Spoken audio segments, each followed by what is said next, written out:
உறுப்புன்னு நினைச்ச உடனே உருப்ப முடியாது. அதுக்கான தயார் நிலை பண்ணணும். Everybody has got a will to win. அந்த தயார் பண்றதுக்கான தகுதி எல்லாருக்கும் வந்துடாது. அப்ப முதல்ல நோக்கம் ஒன்று வரணும்.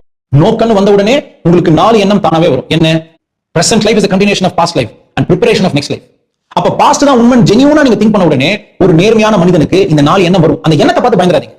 அந்த எண்ணம் வந்தா உங்களை கடவுள் உங்களை பார்த்து தான் அர்த்தம். அப்ப முதல்ல என்ன வரும்? நான் இது தெரிஞ்சிருந்தா செஞ்சிருப்பேன். ரெண்டாவது என்ன? இது தெரிஞ்சிருந்தா செய்யாம இருந்திருப்பேன். இந்த 2 கூட மனசு தாங்கிக்கும். உண்மையிலேயே உறுப்புன்னு நினைக்கும் போது அடுத்த 2 எண்ணம் வரும். அந்த இடத்துல தான் உங்க மனசை நீங்க ஸ்ட்ராங்கா வச்சுக்கணும். கொஞ்சம் ஸ்ட்ராங்கா வச்சுக்கோங்க, தப்பு இல்ல. கடவுள் உங்களுடைய ஸ்ட்ரென்த் என்னன்றது உங்களுக்கே புரிய வைக்கிறது தான் கடவுளை செய்யறாரு. அப்ப 3வது என்ன தோணும்? எனக்கு தெரிஞ்சும் செய்யாம நேரத்தை வீணாக்கிட்டேனே. இந்த வருத்தம் உங்க மனசுல வந்துருச்சுன்னா உண்மையிலேயே நீங்க உருப்புறதுக்கு தயாரிங்க. கவலைப்படாத, இனிமே செய்வோம். இந்த 4வது எண்ணமும் செய்யக்கூடாதுன்னு தெரிஞ்சும் செஞ்ச குருஜி, நானே காரணம் அப்பெல்லாம் இல்ல கண்ணு. இன்னைக்கு உண்மை என்ன நினைச்சலையா? அப்ப முதல்ல இந்த 4 எண்ணம் ஒண்ணு வந்து போச்சுன்னா அது உங்க மனசை கொஞ்சம் சஞ்சலப்படுத்தும். கண்டிப்பா உன்னை வந்து கஷ்டப்படுத்தும். அதை அப்படியே பார்த்து அப்சர்வ் பண்ணி இன்னையோட இந்த கர்மங்கள்லாம் ஒளிஞ்சு தூக்கி